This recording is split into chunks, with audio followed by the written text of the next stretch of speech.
Coucou les loulous, aujourd'hui je vais vous expliquer comment appliquer la formule des binômes conjugués. Vous allez voir, c'est encore plus simple que sur les produits remarquables.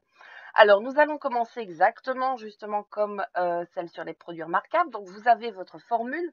Donc nous avons a plus b fois a moins b qui est égal à a carré moins b carré. Comme vous le voyez, j'ai déjà mis le a en jaune et le b en bleu pour mieux s'y retrouver dans notre formule. Alors, la première chose à faire, ça va être d'identifier le A et le B dans l'exemple.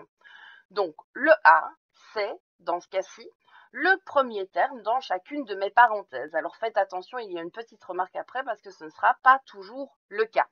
Donc, c'est le premier terme dans mes parenthèses. Donc, dans mon exemple, le premier terme, c'est 7x. Donc, c'est 7x que je vais mettre en jaune. Ensuite, je dois identifier le B. Le B, c'est là le deuxième terme dans mes parenthèses. Donc, dans mon exemple, le deuxième terme dans chacune de mes parenthèses, c'est le 3y. C'est donc lui que je vais mettre en bleu. Alors, une fois que j'ai fait ça, il va falloir maintenant appliquer la formule. Je vais donc recopier tout ce qui n'est pas en couleur. Donc j'ai a carré moins b carré, je vais recopier le carré, le moins et l'autre carré. Et je vais remplacer le a et le b par les éléments correspondants de mon exemple. Donc le a, c'est ce que j'ai mis en jaune. Ce que j'ai mis en jaune dans mon exemple, c'est le 7x. Donc à la place du a, je vais mettre 7x. Et alors là, on fait super attention. Donc ça ne fera pas 7x carré. Il ne faut pas oublier que le carré, il porte sur tout le A. Comme il porte sur tout le A, ça veut dire qu'il va porter sur tout le 7x. Quand on dit tout, ça veut dire qu'il faut mettre des parenthèses. Donc ce sera 7x entre parenthèses au carré. Ensuite, nous allons faire exactement pareil pour notre B. Donc le B de ma formule, dans mon exemple, ce sera le 3y. Donc à la place du B, je mets donc 3y. Et même chose, on n'oublie pas que le carré porte sur tout le 3y, donc sur tout le B, sur tout le 3y, donc je dois mettre des parenthèses. Ensuite, il faut appliquer la propriété des puissances. Et qu'est-ce qu'elle nous dit, cette propriété des puissances-là? C'est que quand on élève un produit à une puissance, il faut élever chaque facteur de ce produit à cette puissance. Donc, entre guillemets, je vulgarise un petit peu, on doit distribuer l'exposant sur tout ce qu'on a dans notre parenthèse. Donc, je vais devoir effectuer 7 au carré fois x au carré, ce qui va nous faire 49x carré. Je recopie ensuite mon moins et je fais exactement pareil avec mon deuxième terme. Donc je vais de nouveau distribuer l'exposant sur le 3 et sur le y.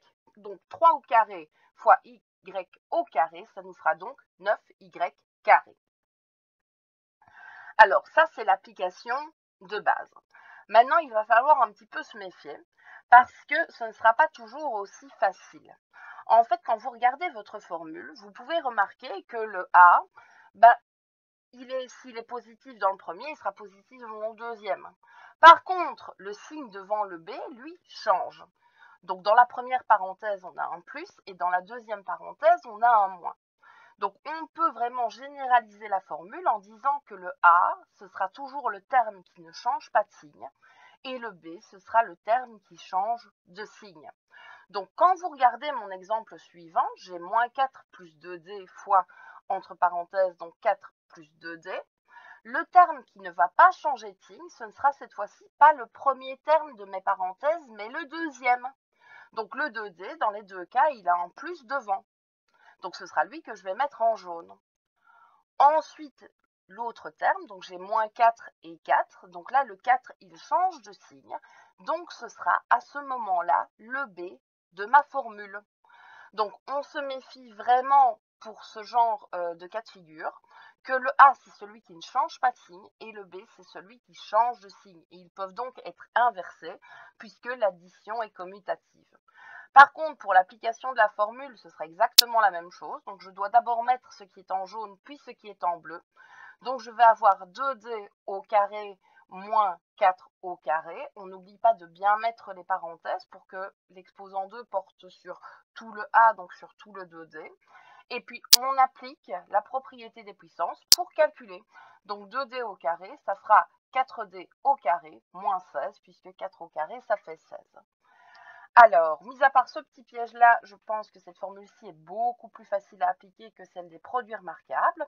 J'espère que cette vidéo vous a bien aidé et je vous dis à bientôt pour d'autres vidéos mathématiques.